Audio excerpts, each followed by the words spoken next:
Hello दोस्तों, स्वागत है आपका मेरे यूट्यूब चैनल पे। आज हम क्लास 8 का जो साइंस का पहला चैप्टर है, living world and classifications of microbes, उसका एक्सप्लेनेशन देखने वाले। तो चैप्टर को स्टार्ट करने से पहले अगर आपने मेरे चैनल को सब्सक्राइब नहीं किया हो तो सब्सक्राइब कीजिए। वीडियो को पसंद आए तो लाइक कीजिए और अपने दोस्तों को शेयर कीजिए। Biodiversity and need of classification. Biodiversity इसको मराठी में कहते हैं जैव विविधता। उसकी डेफिनेशन कहा जाए तो the variety that we see in the living things that exist on earth is called as biodiversity. अगर आप ये ऐसे छोटे छोटे पॉइंट्स अपने नोटबुक में लिख दीजिए, आपको समझ में आसानी होगी। मैं एक और बार रिपीट करता हूँ, the variety that we see in the living things that exist on earth is called as biodiversity. आपको एग्जाम में क्वेश्चन आता है व्हाट इज बायोडायवर्सिटी, तो आपको ये डेफिनेशन लिखनी होती है। And need of classification, classification की ज़रूरत क्यों है, ऐसा हेडलाइन है। तो last year we learn that all the living organisms on earth have adapted according to geographic reasons, food ingestion, defense, etc. While adapting, many differences are observed in the organisms from same species too. Last year हमने adaptation देखा था, उस तरह ये information है। तो सीधे चलते अगले पॉइंट्स पर। According to 2011 census, around 87 million species of living organisms are found on the earth including land and sea. 2011 में जो जनगणना हुई थी उसमें ये पता चला है कि हमारे अर्थ में 87 मिलियन स्पीशीज फाउंड होती है और उसमें लैंड और सी का समाविष्ट होता है। To study such a vast number, it was essential to divide them into groups. तो इतने सारे नंबर्स को स्टडी करना होगा तो उनको ग्रुप्स में डिवाइड करना होगा। तो यही कहा है इस लाइन में। So groups and sub groups are were created considering the similarities and differences among the living organisms. तो groups and sub groups create की गई लिविंग ऑर्गेनिजम्स को कंसीडर करने के लिए, उनके सिमिलैरिटीज और डिफरेंसेस। तो नीचे एक डेफिनेशन दी गई है बायोलॉजिकल क्लासिफिकेशन की। This process of dividing living organism into groups and sub groups is called biological classification. Living organisms को ग्रुप्स और सब ग्रुप्स में डिवाइड करने की प्रोसेस को बायोलॉजिकल क्लासिफिकेशन कहा जाता है। रॉबर्ट हार्टिंग विटकर 1920 टू 1980, इनका इंफॉर्मेशन है 1920 को उनका जन्म हुआ था और 1980 को डाइड हो गए। वो उनकी डेथ का साल है 1980।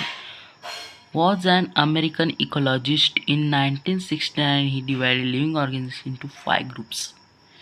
रॉबर्ट हार्डिंग विटकर, जिनको R.H. विटाकर भी कहा जाता है, वो अमेरिकन इकोलॉजिस्ट थे।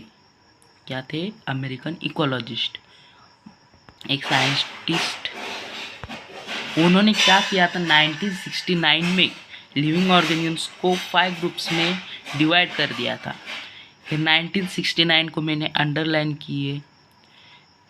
आपको जो ईयर दिया गया होता है वो आपको लर्न होना चाहिए, क्योंकि बड़े होकर आपको ऐसे क्वेश्चंस आते हैं आपके अगले स्टडी में।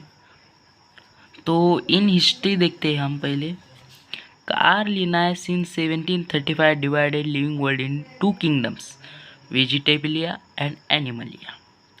कार्ल लिनायस जिन्होंने 1735 वो लिविंग ऑर्गेनिजम्स को 2 ग्रुप्स में डिवाइड किया था, वेजिटेबलिया, एनिमलिया।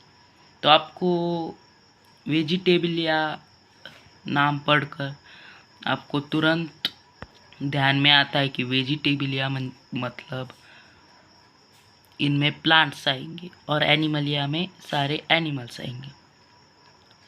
तो आगे बढ़ते। हेक्कल इन 1866 consider 3 kingdoms, protista, plants and animals. In 1925, Chatton created 2 groups, prokaryote and eukaryotes.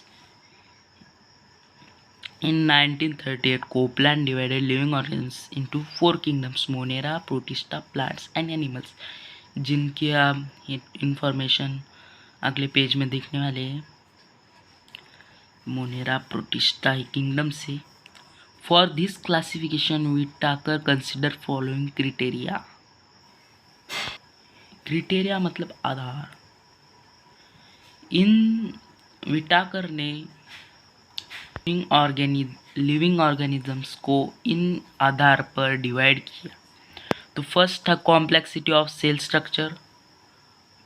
Complexity of cell structure का मतलब हो प्रोकैरियोटिक है या यूकैरियोटिक है। कॉम्प्लेक्सिटी ऑफ ऑर्गेनिजम्स यूनिसेलुलर और मल्टीसेलुलर।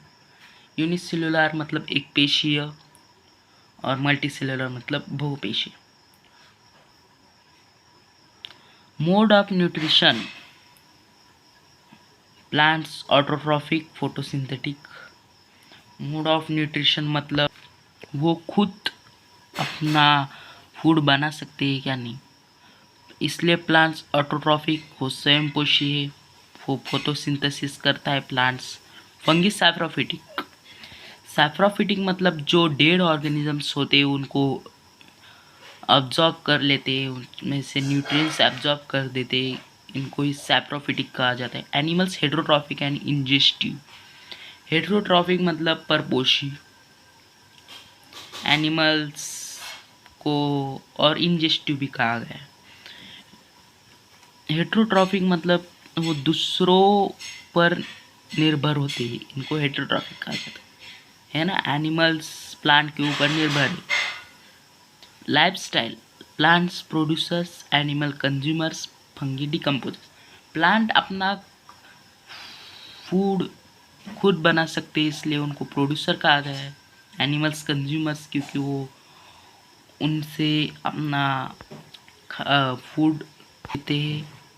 फंगी डिकम्पोजर्स वो डिकम्पोज करते हैं इसलिए। Phylogenetic relationship, prokaryotic to eukaryotic. Prokaryotic organisms जो होता है वो यूकैरियोटिक होता है, इसको ही फाइलोजेनेटिक रिलेशनशिप कहा जाता है। यूनिसेलुलर टू मल्टीसेलुलर, यूनिसेलुलर से ऑर्गेनिजम्स मल्टीसेलुलर हो जाता है, उसे ही फाइलोजेनेटिक रिलेशनशिप भी कहते हैं। यहाँ पे आपको एक डायग्राम दी गई है living organisms prokaryotic, eukaryotes. Prokaryotes में सभी ऑर्गेनिज्म जो होते हैं वो यूनिसेलुलर होते हैं। यूकैरियोट्स में यूनिसेलुलर भी होते हैं, मल्टीसेलुलर।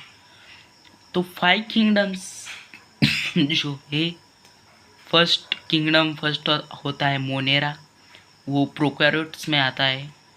किंगडम सेकंड जो होता है प्रोटिस्टा, वो भी यूनिसेलुलर ही होता है लेकिन वो यूकैरियोट में होता है। Kingdom third fungi, kingdom 4 Plantae, kingdom 5 Animalia, वो भी मल्टीसेलुलर में ही आते हैं। किंगडम थर्ड में आता है फंगी, उनमें सेल वॉल प्रेजेंट होता है बट उनके जो ऑर्गेनिजम्स होते हैं वो फोटोसिंथेसिस नहीं कर सकते, वो अपना खाना खुद नहीं बना सकती। किंगडम 4 प्लांटी, सेल वॉल उनमें प्रेजेंट होता है और वो फोटोसिंथेसिस कर सकते हैं, अपना खाना खुद बना सकते हैं। एनिमलिया नो सेल वॉल, उनमें सेल वॉल नहीं होता है तो वो अपना खाना खुद नहीं बना सकते। हमने आज फर्स्ट पेज कंप्लीट कर दिया, अगले पेज की ओर बढ़ते। तो हम किंगडम मोनेरा लेकर इस पहले लेक्चर को ख़त्म करते हैं। प्रोटिस्टा और जो आगे वाले जो भी हो हम सेकंड लेक्चर में क्रिएट करेंगे। किंगडम फर्स्ट मोनेरा देखिए वो प्रोकैरियोटिक होता है, हमने पिछले पेज में देखा। एक्टिविटी आपको दी गई है, take a small drop of curd और butter milk on a clean glass slide, dilute it with a little water, carefully keep a cover slide, observe it under high power compound microscope. What did you see? एक curd का small drop लेना है butter milk या और उनको clean glass slide में रखकर उनको डिल्यूट करना है।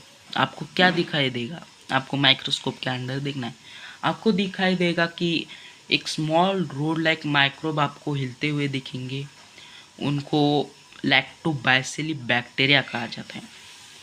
किंगडम फर्स्ट मोनेरा में ऑल टाइप्स ऑफ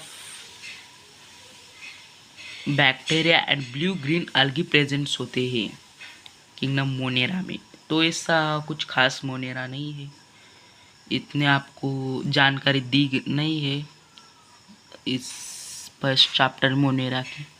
आगे जाकर आपको होगी उसकी इंफॉर्मेशन ज़्यादा।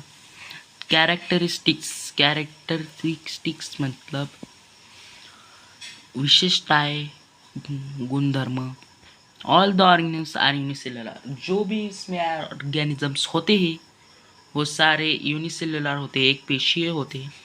दे में भी ऑटोट्रॉफिक और हेटरोट्रॉफिक, उनमें से कोई अपना खाना खुद बना सकता है और कोई भी परपोषी होता है, मतलब वो अपने खाने के आधार पर दूसरों पे अवलंबन होता है। These are prokaryotic cells without distinct nucleus or cell wall. ये प्रोकैरियोटिक होते हैं तो उनमें न्यूक्लियस प्रेजेंट नहीं होता, सेल ऑर्गेनल्स भी नहीं होते, तो ऐसा होता है प्रोकैरियोटिक। तो आज हमने फर्स्ट लेक्चर कंप्लीट कर दिया है। अगले लेक्चर में हम प्रोटिस्टा जो भी बचा हुआ है वो देख लेंगे। तो आपको मेरा वीडियो पसंद आया तो लाइक कीजिए, सब्सक्राइब कीजिए मेरे चैनल को। मैं ऑल सब्जेक्ट्स की वीडियो डालने वाला हूँ, तो मिलते हैं अगले वीडियो में। तब तक के लिए बाय।